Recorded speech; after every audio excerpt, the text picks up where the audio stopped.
আমাকে দেখান তো বিএনপির একজন লিডারের ছবি দেখান তো, একজন, দুইজনের দরকার নেই, একজন।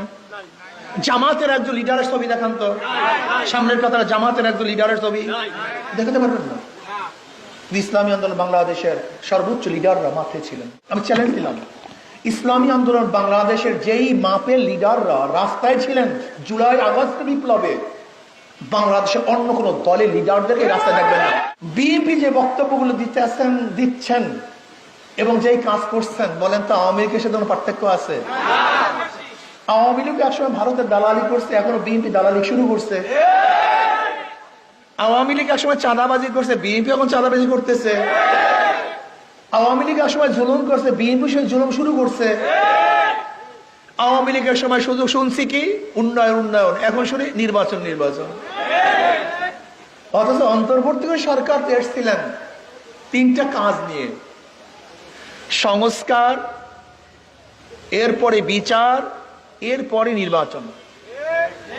সুন্দর একটা নির্বাচন উপহার তারা দিবেন, গ্রহণযোগ্য নির্বাচন উপহার দিবেন।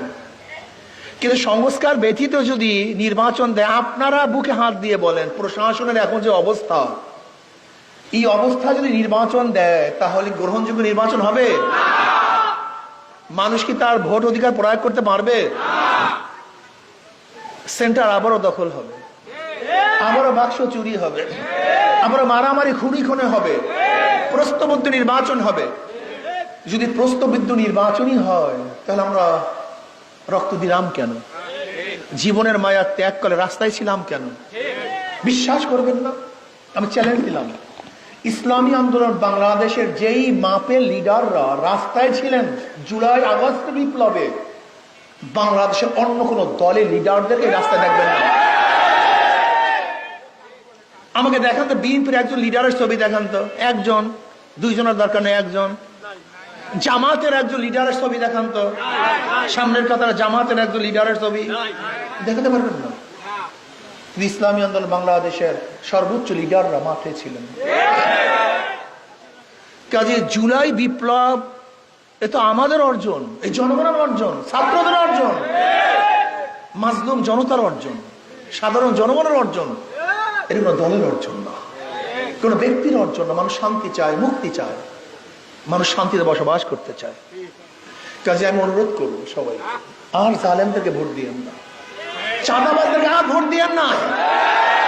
যদি আমিও চাঁদাবাজ হই আমাকে প্রত্যাখ্যান করুন, যদি আমিও জালেম হই আমাকে প্রত্যাখ্যান করুন। এরকম আপনারা ঐক্যবদ্ধ হন, জনগণ ঐক্যবদ্ধ হন।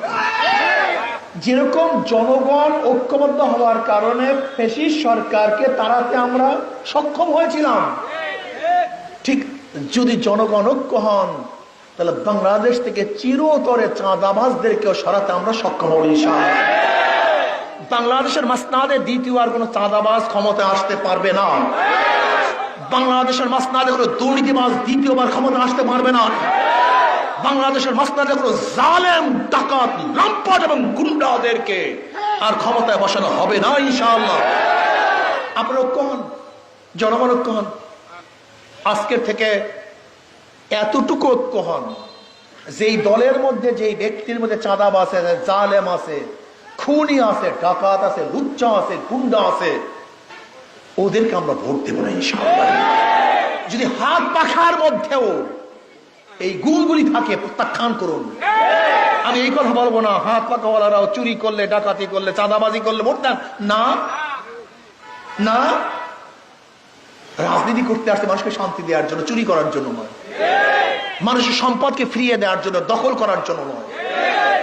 গরিব মানুষের প্রাপ্তিকে তাদের দ্বারে পৌঁছিয়ে দেওয়ার জন্য, গরিবের চাউল মারার জন্য রাজনীতির আসি নাই। আপনারা ঐক্যবদ্ধ হন। যেই দলের মধ্যে চাঁদাবাজ আছে ওই দলকে আমরা ভোট দেব না।